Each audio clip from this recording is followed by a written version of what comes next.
suivre la célébration du Jeudi Saint en famille et le chemin de croix, vous êtes invités à quitter un instant vos écrans.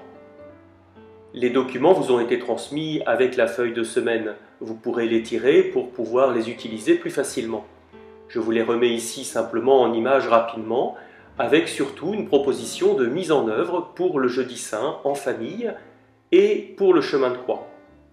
Pour le chemin de croix, vous pourrez par contre utiliser aussi cette chaîne YouTube à travers celui qui a été préparé avec les méditations des jeunes.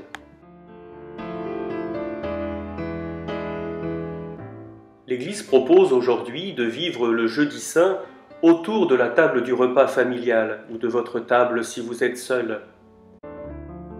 Vous commencerez par vous rassembler autour de la table que vous aurez dressée d'une manière festive. Vous prendrez un chant que vous aimez ou celui qui est proposé après avoir tracé le signe de la croix. Puis vous écouterez la première lecture qui est indiquée. Ensuite, le repas commence. Au milieu du repas, vous écoutez le psaume.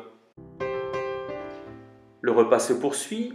Vous faites une deuxième interruption pour la proclamation de l'évangile du lavement des pieds en Jean 13.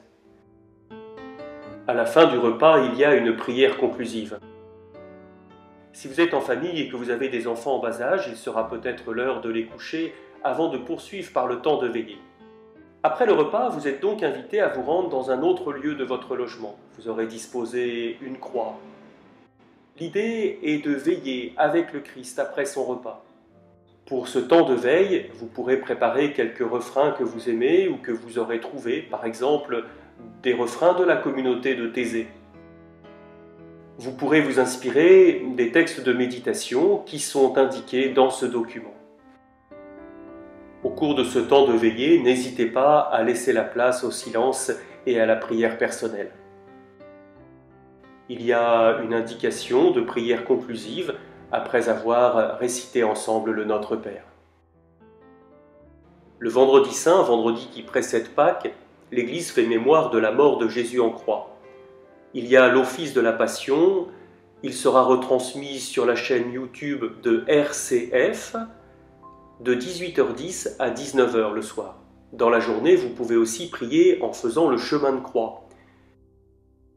Je vous mets ici les images de la proposition diocésaine qui était dans la feuille de semaine.